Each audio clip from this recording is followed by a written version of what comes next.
Welcome to the Anxious Love Coach podcast, the place to be to create meaningful, conscious, secure, long-term partnerships. Here we talk relationship anxiety, relationship OCD, and creating healthy dynamics with your partners so that you can experience that secure, loving connection where you both feel committed and confident. My name is Natalie Kennedy, and I'm your host. I'm a relationship anxiety coach and meditation teacher. I've had a practice for 9 years working with clients battling anxiety. And after experiencing an extraordinary shift in my own healing relative to relationships, now work to combine my personal experience as well as my training to help others trust themselves within relationship. I've been to the edge and back with my partner from my own relationship anxiety and have come out the other side, feeling consistently blessed and at ease in my partnership. I want to pass the tools I've learned along to you to help you trust yourself in relationships and also create magnetic dynamics with your partner. Our partners are our mirrors designed for our expansion, and the challenges exist generally to wake us up to ourselves, not destroy our beautiful partnerships. I believe most mainstream relationship advice today can be a huge source of anxiety and dissatisfaction. So let's jump in and normalize the challenges that we go through, call out the limitations of today's messages about love without being old-fashioned, and awaken our intuition and wisdom. All right. Hello, everybody. Welcome back to the Anxious Love Coach podcast. Today's episode is a juicy one. I have a guest and dear friend and recently coach that I hired back on this podcast. Some of you guys may have heard from her before. Her name is Luci Lampe, and today we are going to be talking about a couple of things, primarily how neediness is actually a beautiful gift in your relationship, and also how self-pleasure is the tool to your sexual awakening. Many of us who are in long-term relationships find ourselves in a position where we feel kind of maybe bored is the right word. That's the word that's coming up for me. Maybe there's a better one, but we'll go with that. And we unconsciously might start expecting our partners to be the source of our turn on. But in reality, the turn on happens in your brain first and foremost. And we want to start getting creative and juicy and igniting the match from within. And we would love to just see where this goes today. I'm having a little bit of a sexual awakening that I'm not ready to talk about quite yet. So I'm a little bit all over the place, and I simultaneously trust we're going to be able to cover a lot today. I might just sit back and bask in this woman's wisdom and see what I can soak up. So hello, Luci. It's good to see you again. Hello. Oh my gosh, my face hurts from smiling already. Me too. How are you this morning? I'm doing well. It's been an interesting week and a lot of really unsettling kind of energies and things coming up. And it wasn't just my dental work pending. It was just one piece of it. But we can get more into that. Yeah. Well, we're here, and let's see. We shall see how this unfolds. I don't even know where to start. I guess I should give a little bit of in the feminine juiciness right now. I'm so much.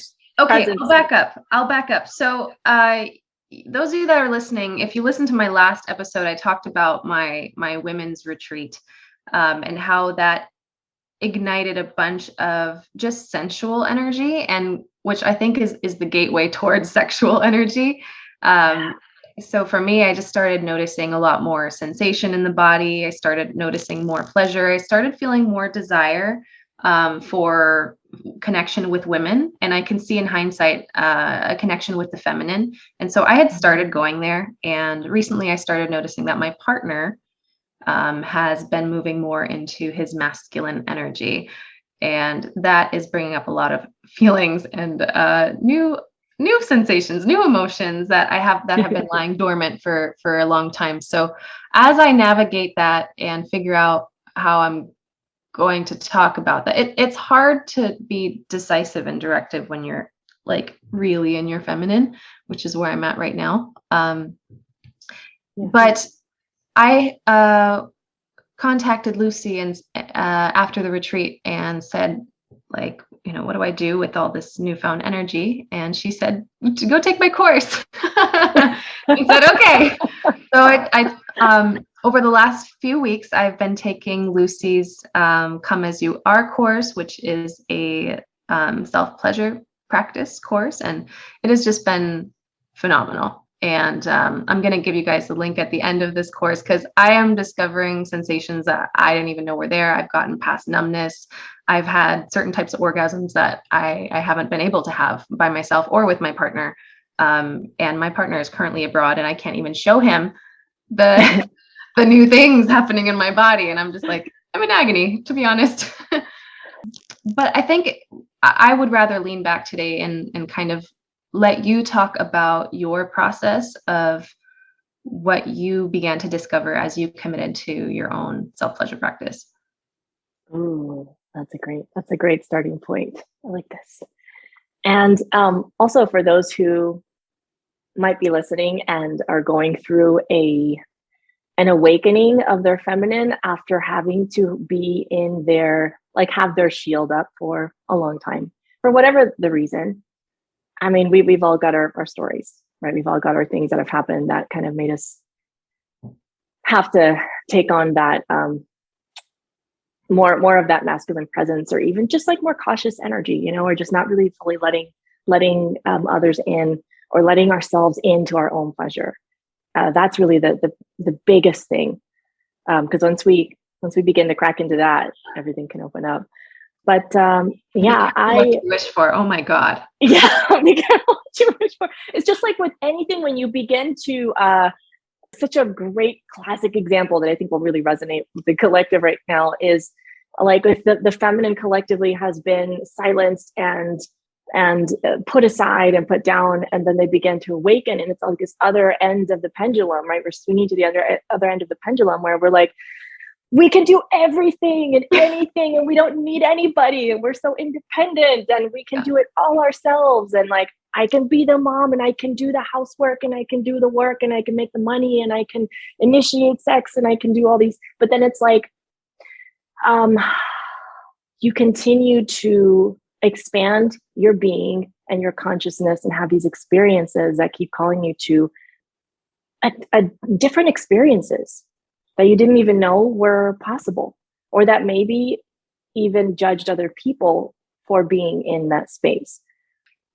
Like when I first got into feminist ideals and like movements, I was so critical of women who didn't work, women who would let their husbands take care of them, or women who chose to be a stay-at-home mom and not have a side job and like genuinely enjoy just being with their kids, or women who were too quote unquote feminine, too sexy, too revealing, too like loose in their bodies. And, it was like, there was a lot of resistance there. Yeah. There's resistance where we haven't owned this very energy within ourselves.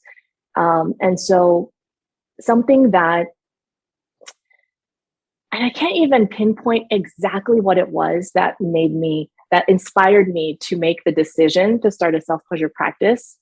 It wasn't one singular thing that I was like, I just need to masturbate and it's all going to get better. Yeah. I couldn't do it. It was a gradual, like a slow acceleration into it is what's happening. Yeah.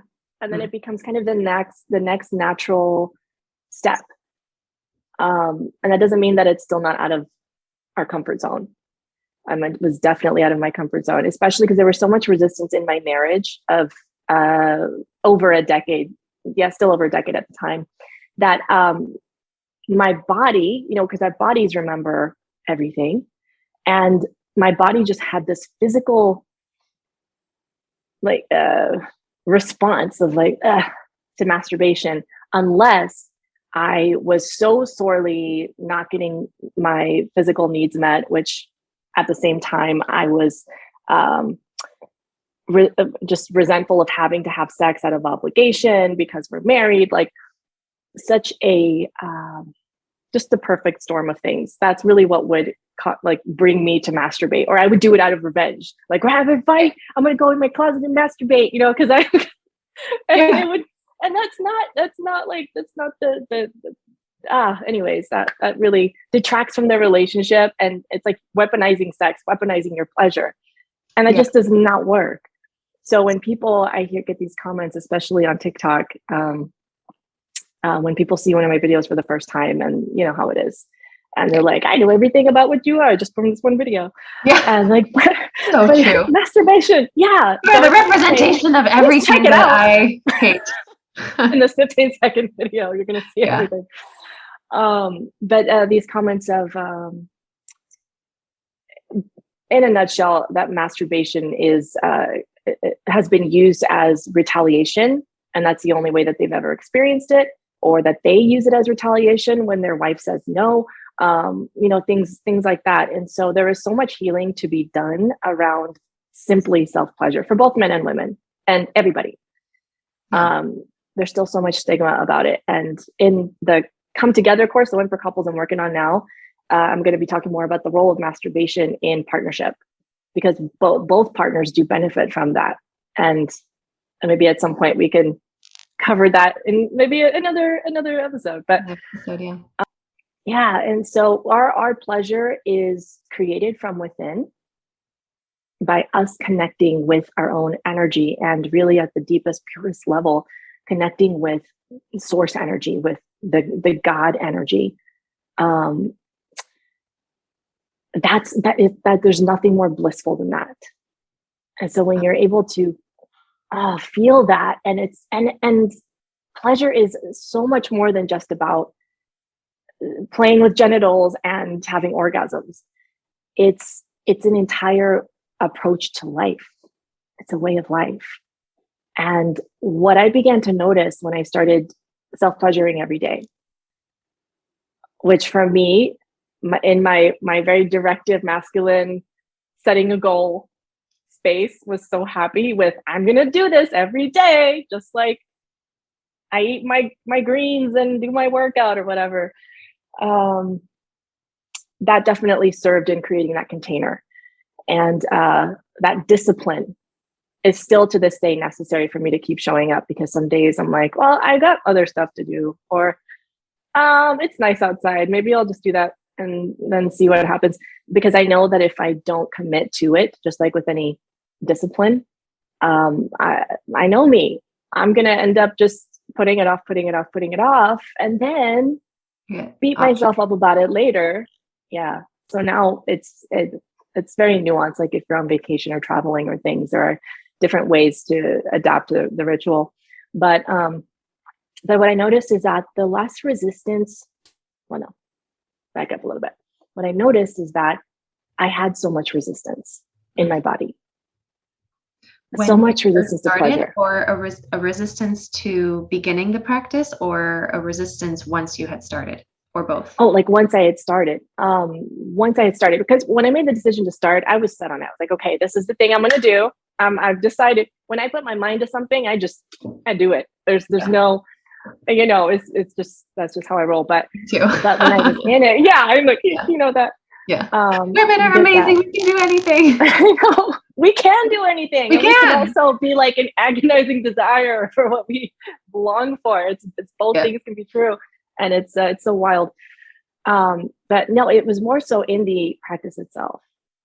Like I noticed as I would begin to touch myself and discover numb areas or uncomfortable areas or spots that made me go, what is that? Is that from that scar that I had from, 5 years ago from childbirth? Like it was just all these moments of, for like finally being present with what's there.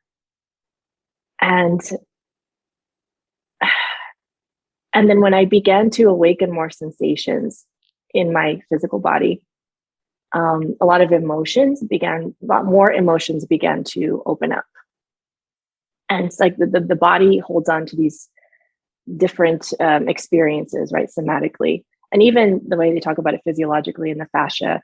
And so as I started doing the de-armoring process and feeling more, then the next thing was I felt so much resistance to feeling so good. Yes. I get that. Is it which is safe? crazy. Is it safe to Yeah. want? Is it safe to want as much as I do? Is it safe to hunger this much? Yeah. Yeah. Yeah. Is it safe to even just physically feel this good? What have I done to deserve it? Like, why Yeah. me? If I'm not suffering like all these other people around me, then I'm not as relatable. They're not going to like me. They're going to think that all I care about is like masturbating and feeling good. And so I just had to get to this point where it was like, and so what if they do? And so what if I'm not as relatable? Right. Right. Is that the space I want to be in? Am Right. I willing to risk, like, to sacrifice my next depth of well-being and pleasure and abundance and harmony and love and peace, just Yeah. so that I can be more relatable to people who are hurting? Because the truth is that we are of a higher service to people when we are more in alignment with love. So true. So true. And it's so profound that you're sharing this because it's hitting home for me very much. My whole business has been founded on like it's normal to sometimes feel like shit in your relationship. It's normal to like not feel attraction and desire. And it's actually through this practice that my intense desire is starting to surface. And I'm Yeah. terrified of where that's going to take Anxious Love Coach because I'm worried that people are going to look at me and be like, oh, wow, okay, can't You're relate better to than that. us now, huh? Yeah, you're better than us now, huh? Like, oh, you're so happy, we can't relate to that. I almost formed an identity out of my own martyrdom in relationship. And to like Yeah. stop doing that. Ooh. It is scary. It is Yeah.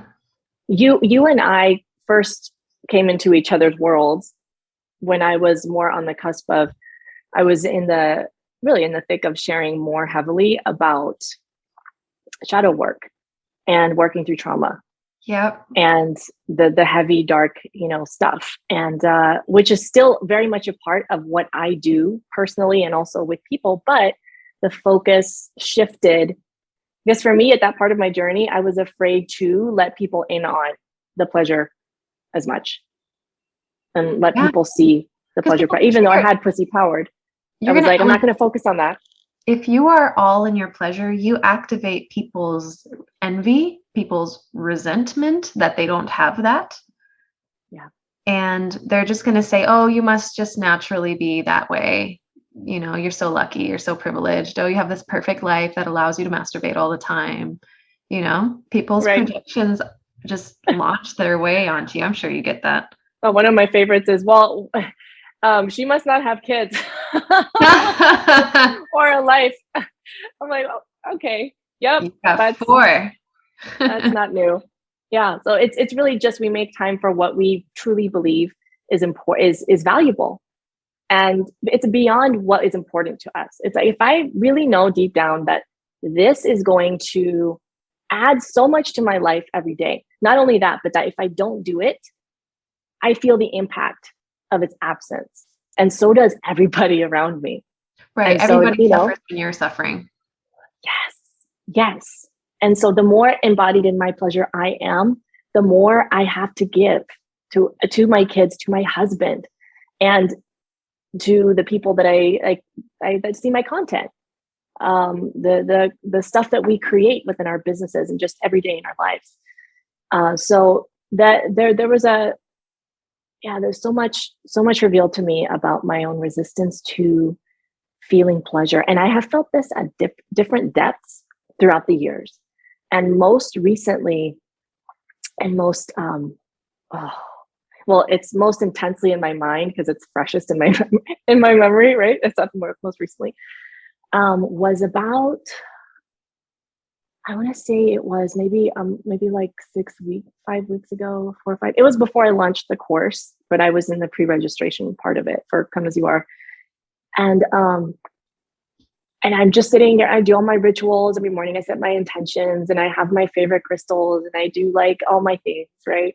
And my little journaling and my Palo Santo that I got from Peru, from my motherland, like all these things that I do. And yet again, this resistance to actually like calling these certain things into my experience. And so I'm sitting here doing these rituals. Hey, let's have like a really amazing launch and like get this program out to this many women, and doing all my manifestation stuff. And then I do my self-pleasure thing. And like, oh, this is pretty insane because I have manifested some really incredible stuff doing this. But the universe was like, bitch, you got to go deeper. We got to, you're ready for some next stuff here. And I remember I got to this point, and it was 3 consecutive days that this happened to me, that I was doing my self-pleasure ritual. I got to this point of this explosive, like earth-shattering orgasm. Oh my God. And usually I would like slow down at that point and just like come to a stop. But I felt this something in me was like, you got to keep going. You got to keep going. Like, do not stop. I was like, it's just crazy. Like, it's going to be too much pleasure. I can't take this much pleasure. Or painful even. Or painful. But yes. And so, and I have had that physical issue in the past, which is one of the several reasons that did eventually nudge me to doing a self-pleasure practice, because I do have a scar on part of my clit from one of my childbirths. And so I can only like do direct stimulation for so long, and I can't use those super big, intense vibrators. I just can't. It will literally like just destroy me. So I have some bad stories about that. No, I'm not going to share them. Okay. That's so, okay. Anyway, too much pleasure. But the too much pleasure. Yeah. Yeah. So, and even pain. So I thought, well, first thought is I don't want to be in pain. Second thought really is the deeper thing. Oh, this is what's going on. I am scared to receive even more pleasure, because I feel like there's like this little valve inside that's like, nope, you've had enough. Let's shut it off. Right. Don't be too greedy. Yeah. Like, no, this is enough. You're good. And so for me to let myself keep going and have these, like, I had some really deep activations. It's not about the depth of how far you're going in with your wand with this kind of experience. It was like an energetic, just like a deeper level of a more like I don't even know how to explain it. It's like my whole consciousness just shifted in those experiences. And I had to take the week to just kind of feel through it and like integrate the whole experience that I had those 3 days. And it can be such a powerful space to do all of this really deep shadow work, actually, just in a different form. Yeah. For our for our listeners who don't know what shadow work is, especially when you're in terms of self-pleasuring. Yes. Would you be willing to describe what that might be, what that looks like? Yes, of course. So the shadow, well, just as a whole, is whatever has been unacknowledged or repressed or judged, or shamed, or put to the side, parts of our psyche and our unconscious that we're just not aware of. So it's really just making what's unknown known, bringing it to the light. It doesn't make it bad. It doesn't make it wrong or lesser than. So within a pleasure practice, a lot of these shadow aspects are revealed, such as, my greediness, right? My selfishness, my neediness, like all of these things. And then you get to be present with that and physically, somatically practice moving energy through that experience and creating a new experience in the body where you can physically remember the sensations of pleasure and ease and peace and self-soothing. And so this is, I heard a quote the other day from my pelvic floor specialist that pelvic work is the deepest form of shadow work. It's at the root as far as the energy centers go. Without that root activated and alive and open, I'm not going to talk about open chakras, but you know what I mean? Just having that energy awakened, it's just not gonna, you can have a whole well-functioning system. Yeah. Yeah. I mean, if that's, I'm saying this now and I'm like, holy shit, I'm getting this 10 years into a long-term relationship just now. If it's stuck, if just that's stuck, like everything gets stuck. Yeah. Yeah. Yeah. And it's not easy to get unstuck. It's not, like, to face your shit, your resistance, your shame, your fear, the agony that's going to come up when you linger in those places. Yeah. It's Yeah. it's beautiful though. It is. And it's in that void that we find so much of our power.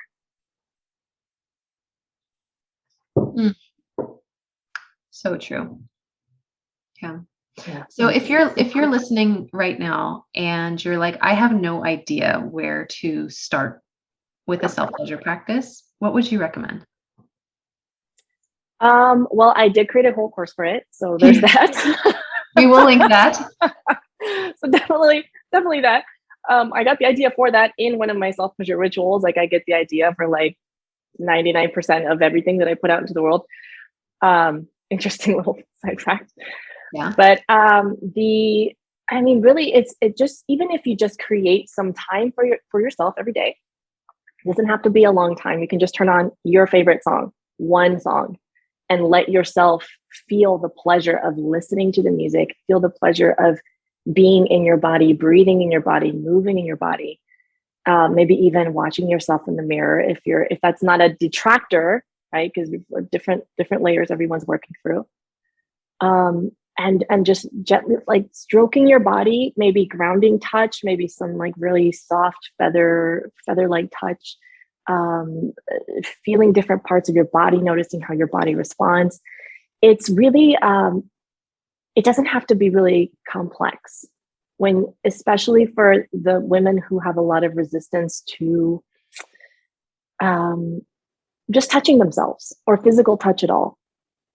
A lot of people who have experienced a lot of trauma, or any degree of trauma, will feel this unsafety in their bodies of just being touched. And so making it a small, consistent practice. Yeah. It's not like you're going to go get from familiar. It's not good, like you go from not having, and this is like that resistance you have to push through. At least it has been from my experience within your course also, but also before. It's not like you go from being completely turned off to being completely turned on. It's like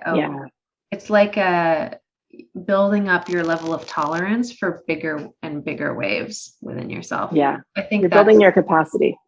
That's what's been that's what's been it for me. And at first it was dealing with the big layers of shame and the big layers of rage, like some of the most agonizing, turn me inside out kind of rage. And it's not just like, one of the things in my programs is, and I got this from my teacher, she said, don't do the dance. Or if you don't want to say, a lot of people think dance means like looking good. It's not that. It's just about letting life move itself through the vessel that is your body. Yeah. It's like you're not doing the dance. You're not doing the movement. You be it. You be the dance. You be the movement. The movement does you, actually. It's like, if rage is here, what does it want to borrow your body for? How would it express itself through you?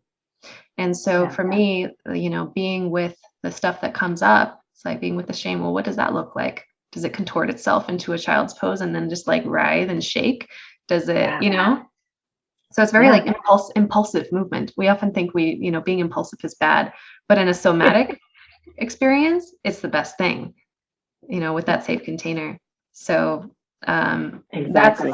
And then as I learned to love, as I got to know my shame and know my resistance and know my fear and know my rage and all these, and in knowing them deeply, you actually set yourself free from the cage that those things are.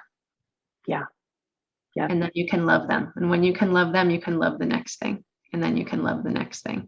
And then pretty soon you start loving the stuff that is really exciting, like the big pleasures, the big waves of, but you have to get through almost like this queue, how we have like a Spotify queue. You have to get through this like queue of it's a process of stuff in the way. Yeah. And that's a big part of just trusting the process, because there is what you want to be next, what you wish was next, and what is actually next. Right. Yeah. Teal Swan had this. I know you like Teal Swan because that's one of the things I noticed when back in the day when you were posting a lot more about shadow work, you would quote her a lot. And one of the things that she said was there's a big difference between I'm scared and I don't want to, and I'm scared, but I want to. And when you're working with I'm scared and I don't want to, you got to back off and be with that until it feels safe enough. And then it might move into I'm scared, but I want to.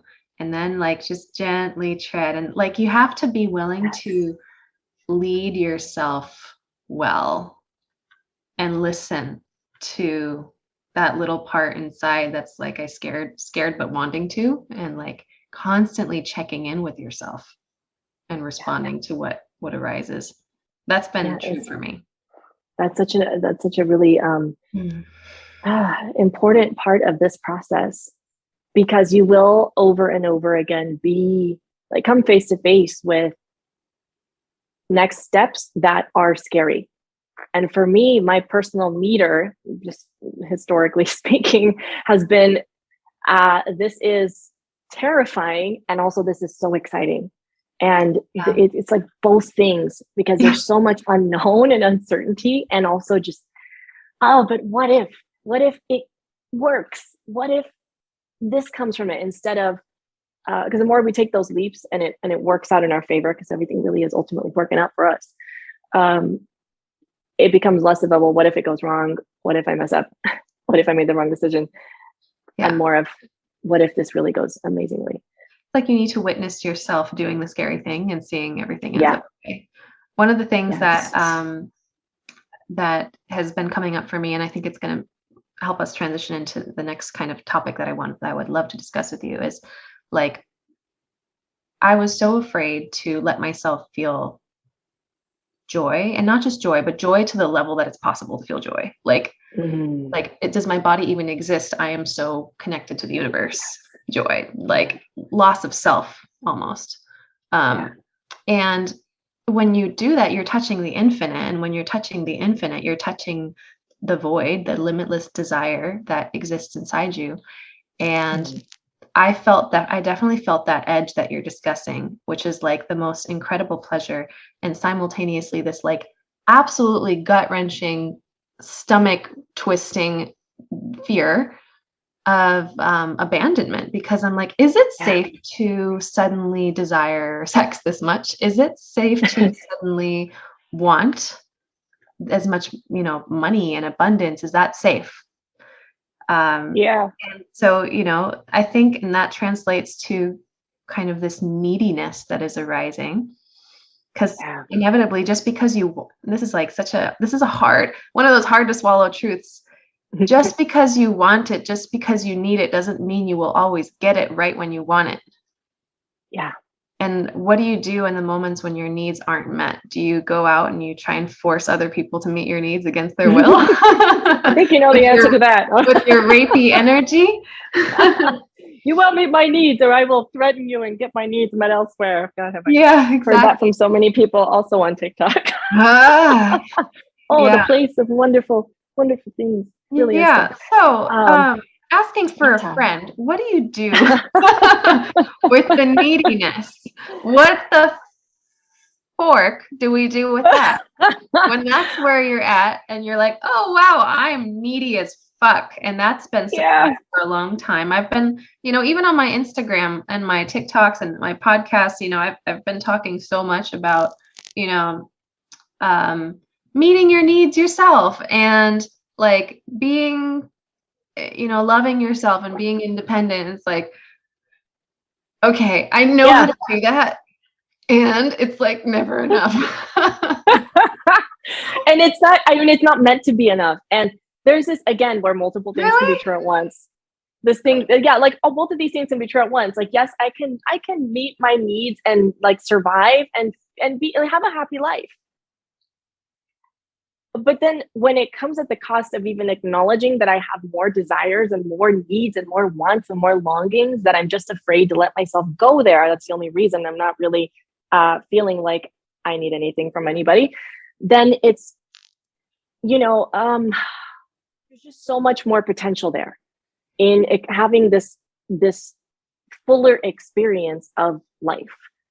And I don't know about anybody else, but I'm here to have this full experience of life, which includes a lot of this. Definitely. Yeah, because well, I'll tell you why. Because it's easier. It's more comfortable to play it safe. To just let yourself want what is reasonable or practical or within your reach. And so it's extremely vulnerable. Our desires are the most vulnerable thing I have come to experience, at least for myself. Fear, I thought sharing my fears with another person was the most vulnerable thing. Like, oh, now you know what I'm scared of. Are you going to use it against me? Are you going to throw it in my face later in like a fight or something? But what I've come to find is pleasure is so much more vulnerable, because not just letting others witness us in our pleasure, but also letting ourselves want. So wrapped in that is this desire, the longing, the infinitely, let's call it greedy universe that resides within us. That is, you think about this, the universe is expansive. It's ever expansive. It's not, it's really fucking greedy. Yeah. It's like more and more. Let's create more and more and more. Let's create more life. Let's more. So why would we think that we are different than that? And why would we label that as bad? So where it becomes painful in like not in the agonizing desire way, but in a way that creates chaos and destruction, is when we are unable or do not build our capacity for our own desire and too muchness. And or when we coerce other people to fulfill our needs for whatever reason. And there is nothing that reflects this quite as clearly and powerfully, with as many opportunities for growth, as an intimate relationship does. And for us, through many seasons, I have spent a couple solid years of really resisting Ryan's neediness, especially before I became more awakened in this way to my own sexual energy and desire. It felt like he just always needed to take from me. Yeah. Needed to take sex, take intimacy, take my time, take my energy. And which, comes with a whole slew of things like resentment, lots of resentment, losing trust with my own body, because I'm just going to give it up now, even though I don't feel like it. And right. So it's a multi-layered thing. But all that to say, it wasn't until I began to honestly look at my own neediness and just let myself hate it. Just let myself hate the fact that you're needy. Hate that I'm needy. Yeah, because it went from I'm not needy, you're needy. Okay, I know that you're what I see in you is a reflection of what exists in me, but I'm not needy like you are. I'm not, I don't. And Ryan would tell me, like, if you only saw how needy you are, it just doesn't show up the way that my neediness shows up. I'm like, no. Yep. Not needy. I get that. I don't have needs. It's like, okay, well, would you consider the possibility, like using coaching language in our early days, each other all the time? Would you consider the possibility that you are needy and you just don't see it? I'm like, I will consider the possibility. Me? Needy? No, I'm fine. You're needy. Yeah. And so it's just being present with that and letting myself begin to see it. It's like when you have a layer of curtains. We have these big ass curtains in our house now. And there's like a solid layer. There's another layer that's like a little bit sheer. And there's like a really sheer one for, I don't know what these fancy curtains are. But you feel back one, like, you're like, oh, I can see a little bit more through the veil. And then you see a little bit more. And then you get to the window and you're like, oh my God, I see it. I didn't know that was there. Yeah. And letting myself see that and just fucking hate it. And then make peace with because it. you realize like how easily someone can break you. Yes. And how vulnerable you are. You realize just how vulnerable you really How are. vulnerable and freaking weak you are. Yeah. It's the vulnerability and the fragility. Yeah. Which also, again, at the same time, we can be so strong and so whole and so self-sufficient and also frail and vulnerable. And that's just called being human. And I think when we really wrestle with that, because we're like, how can we be both? We just are.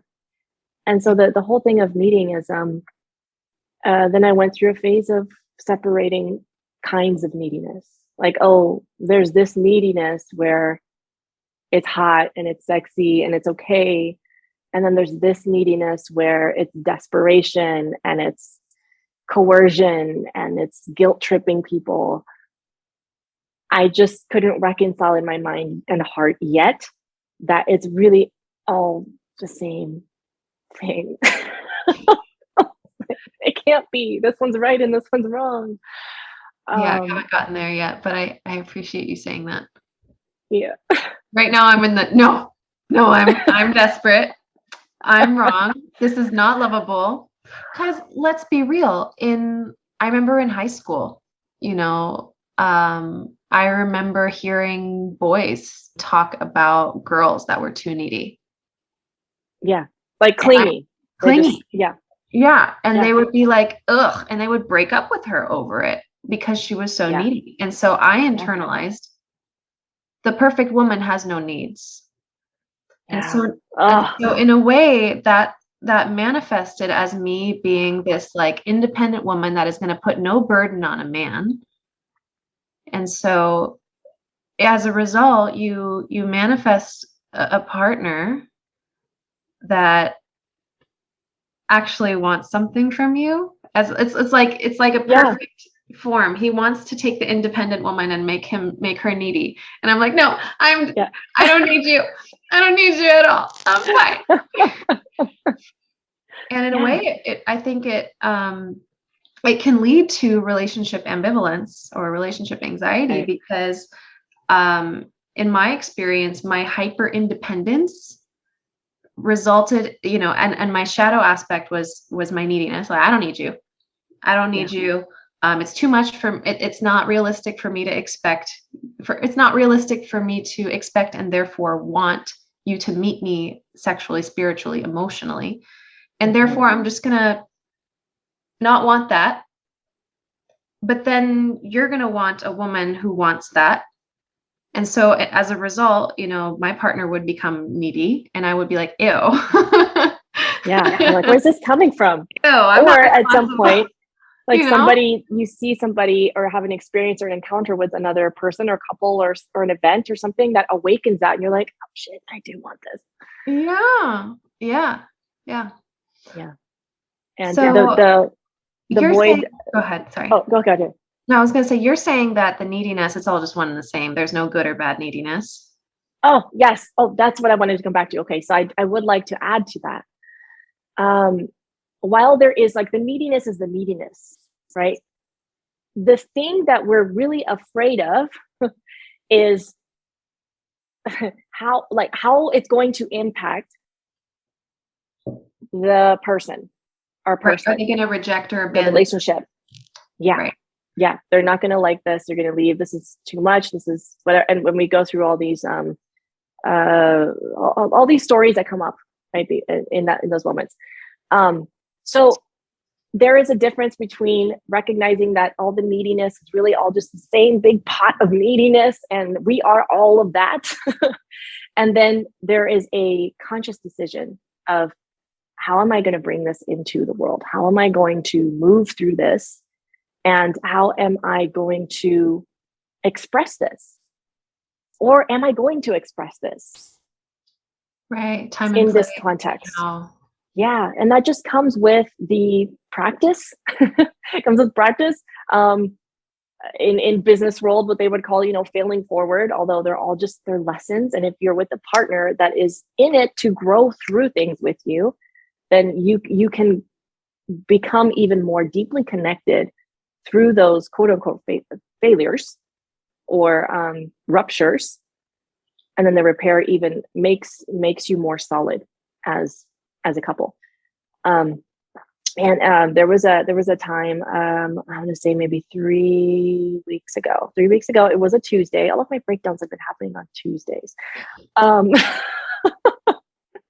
So it was a Tuesday, and there was no particular thing that triggered it.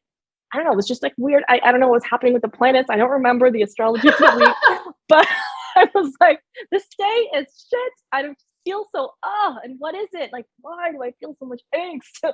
And I also know, to track my cycle and my hormones affect things differently. But I was also like, I should be feeling good today because I'm in my, ovulatory phase. What is wrong with me?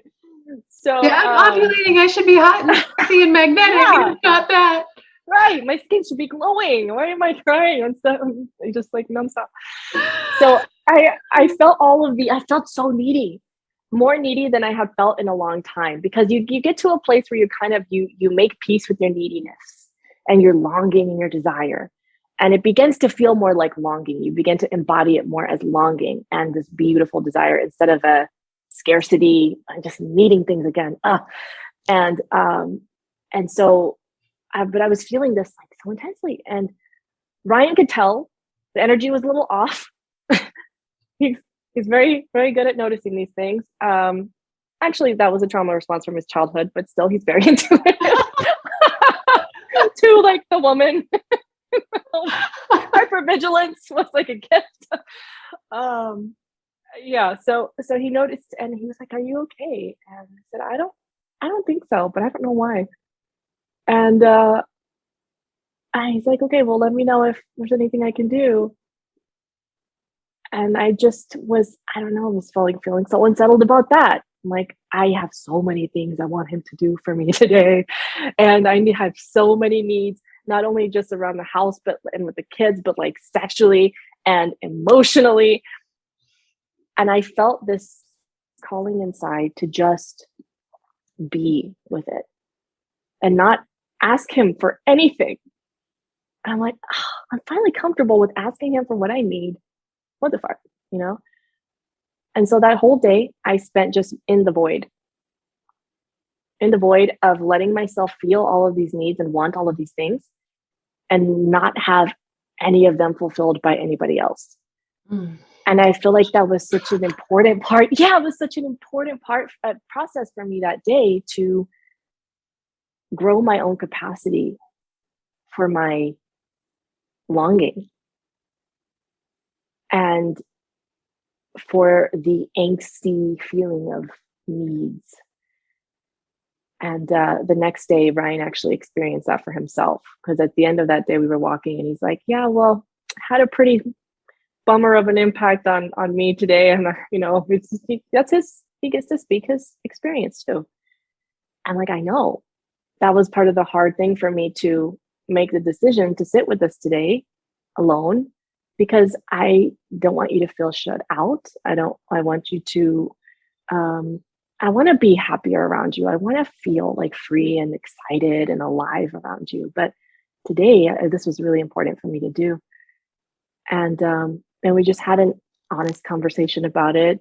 No fights or anything. Just, he shared his disappointment and I shared my experience of the day. And the next day he had the same experience, but in his own way. And he was like, "Oh my God, I see you." So, yeah. And that's so beautiful. One of the things I've been noticing recently is how the universe divinely orchestrates it so that you can experience both sides of a dynamic. So, I've been on this kind of very hyper independent place for a long time where I was like, I don't need anything. I can fulfill all my own needs, or I can source them from other people. My needs will always get met. I have impeccable communication skills, so I know exactly how to get my needs met, when and why, and I can communicate my intentions, and I want to lead a whole workshop on perfect communication. Yes. So you never have to go without your needs met. Having your needs, yeah. Yeah. And like now I'm in this place where it's like, oh no, I'm now touching the neediness that is infinite. Mm-hmm. Mm. And there's literally no amount of anything you could ever do to fill that place. It's literally insatiable. Yeah. And there's no amount of communication tools to satisfy it. Yeah. It's just pure emotion and pure body, and it's pure energy. Like, I can't. That's why I'm speechless the last couple weeks. Because Preston's gone. He's traveling. He's all like hanging out with his bros, and I'm finding that very attractive. But he's not talking to me as much because he's living his life.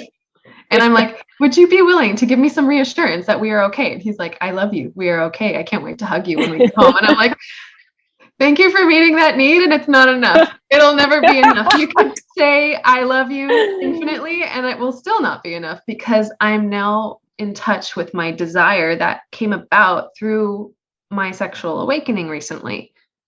Yeah. And Lucy, what the fuck? There was nothing I know, right? anybody could do on this planet that could fill that spot. Yeah. Because it's infinite. And this is not to scare any of you. Okay. You're like, why do I even want to get into Maybe I don't want to do this.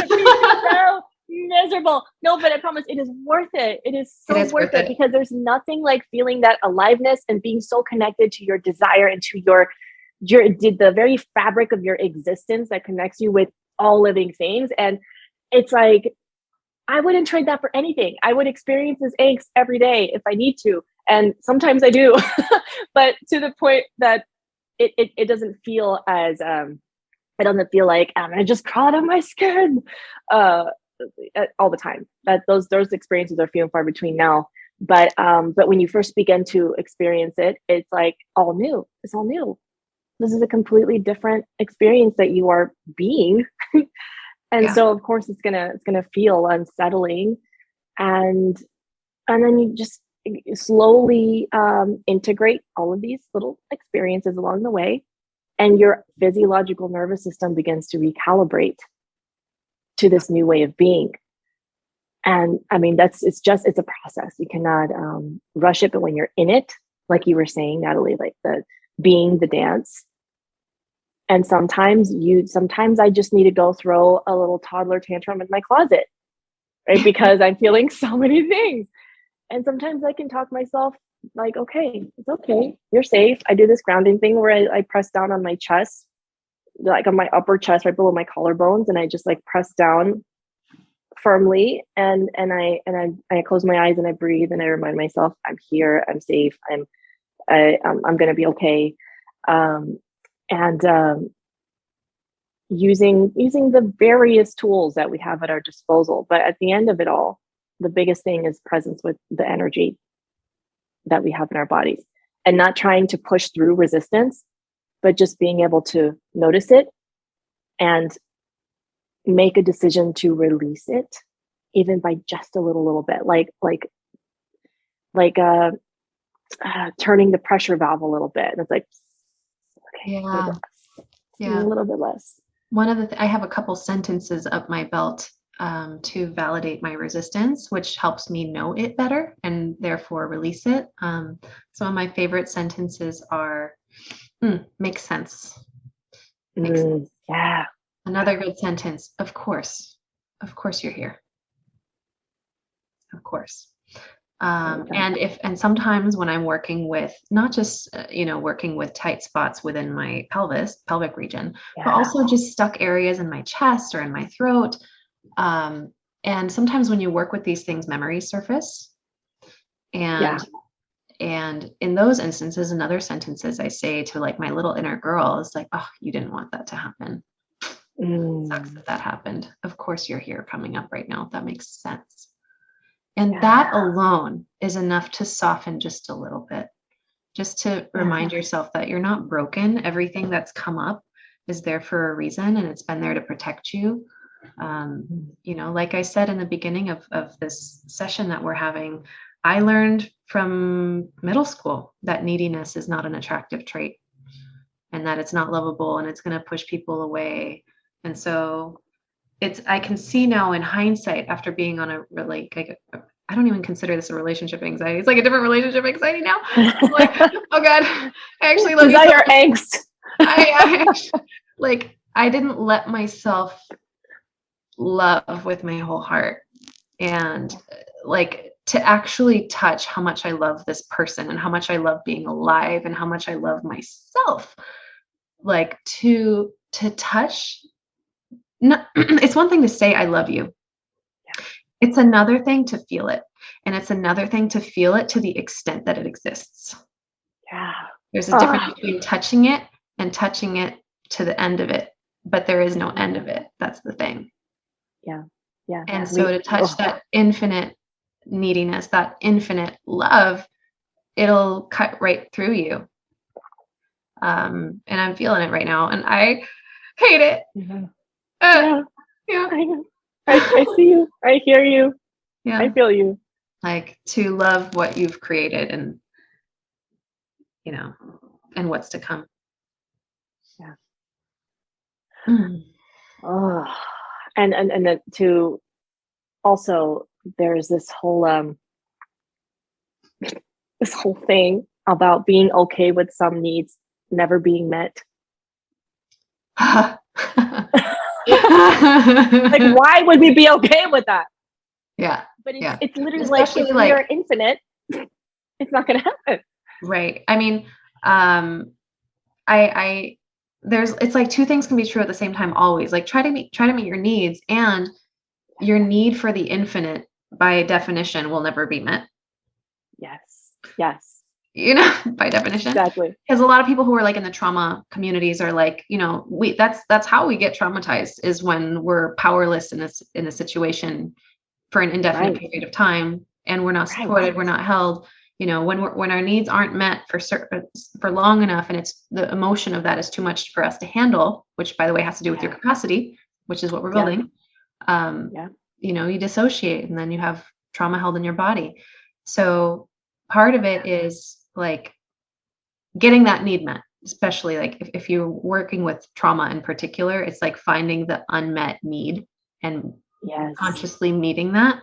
But there's going to come a point where, you know, you have so much abundance in your life and you want more and you don't know what to do with that. Yeah. And at that point, it's a new ball game. It's a whole different game, because so this is not at the expense of, like you just pointed out, and thank you for that, because it's really important for anyone listening who, oh God, we've both been in this space, right? Yeah. Where we have to learn. I think there's a there a truck? Garbage truck. That's okay. Sorry, everyone. I will talk a little bit louder over the garbage truck. We had a weed whacker out here a second ago. I was like, oh, good, they're going. Okay. But you've got to learn to communicate your needs and first connect with, what do I need? Because so many people go through decades of their lives without even knowing what they actually need, because they have been in service of other people's needs. So there is a very real, necessary, like we're talking about the cogs in the process, right? Like the layers, right. Like learning nonviolent communication is really important for people who have never had their needs met and don't know how to articulate what their needs are. You need to learn that and master it. Yeah.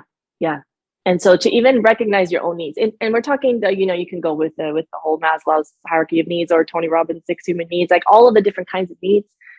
It's okay. I need this, and I'm going to exercise my voice to ask for this in a clear and, not in a way that's blaming or attacking or justifying anything.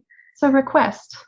Yeah, making requests, and also it's again, as we're building our capacity for people to take care of themselves too, and to say no. And this is one of the things that I love the most about the true spirit of kink is that there's a built-in practice, or at least there's supposed to be. Not everyone has this experience, I understand, of what do you need? Here's what I need, and how can we both have meet each other, have our needs met in this experience. And if someone says no, you trust that, okay, thank you for taking care of yourself. Yeah. You're not saying no because you're trying to, hurt me. You're trying to take care of yourself. Right. And to see that for what that is. And then be open to creative ways to have those needs met. there's a couple nights ago, I kind of told you this yesterday. I was when we were chatting. Ryan was a little quieter than I prefer during sex, and he had a big day, and anyways, all these things. So by the time we were having sex, he was just pretty quiet, and I'm like, I need that oral, vocal stimulation to feel fully aroused, because I'm like, if I hear and feel the energy through his sound, then I get more pleasure from that. Mm-hmm. And then I'm expressing more pleasure, and then he hears that and feels that, and it just goes back and forth and it builds. And I wasn't getting that. So I'm like, so afterwards I told him, when we talked about, here, what did you love? Here's did you like when I tried this thing? And I was like, I just feel like I was missing a lot by not hearing your sounds very much tonight. And just to be able to say that and not be like, you did it wrong. You're a bad boy. To make the unconscious conscious, to name it without any blame. Yeah. And so then last night, afterwards, he was like, I made more sounds. I'm like, yes, you did. Thank you. I noticed that. I love it. Yeah. So, we need to learn how to communicate. We need to know what we need and how to communicate our needs and how to help each other meet each other's needs. And also there is this whole other ball game that we once you step start into. getting needs met, you discover that they never end. Yes, that. And then you start touching that infinite neediness. And it's like, once you have, because there's the not ever having your needs met. And that's a limiting place to be. And so the next like empowering place after that is like, oh, I can get my needs met. Oh, like that's also empowering. And so then we become more astute at doing that. And we become more astute at getting our needs met.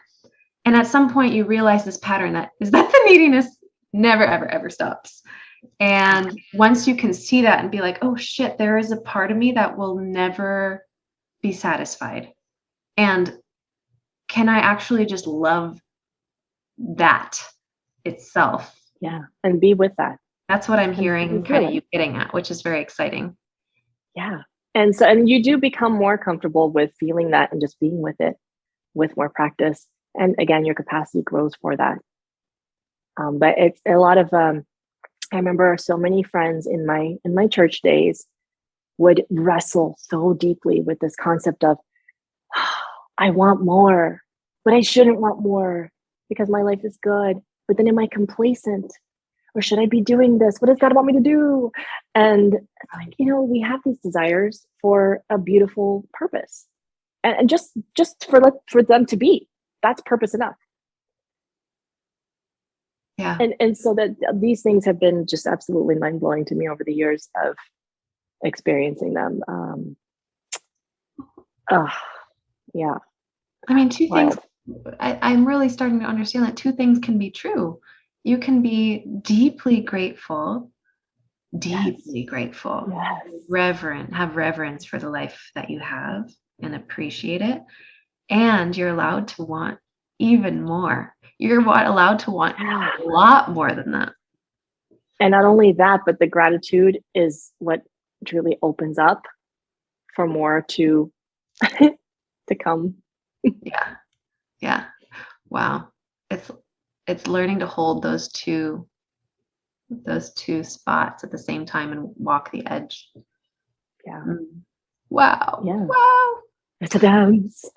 It is definitely a dance. And Preston has expressed that he wants to do more tango with me. So yay! So excited to just like literally take this energetic dance and turn it into a physical one. How beautiful is that? Yeah. Oh my God. So and exciting. Hallelujah for a flipping of the polarity to the point where I don't even know how to lead these days. I don't know how to make content. I just want to sit in bed with my shack rub all day.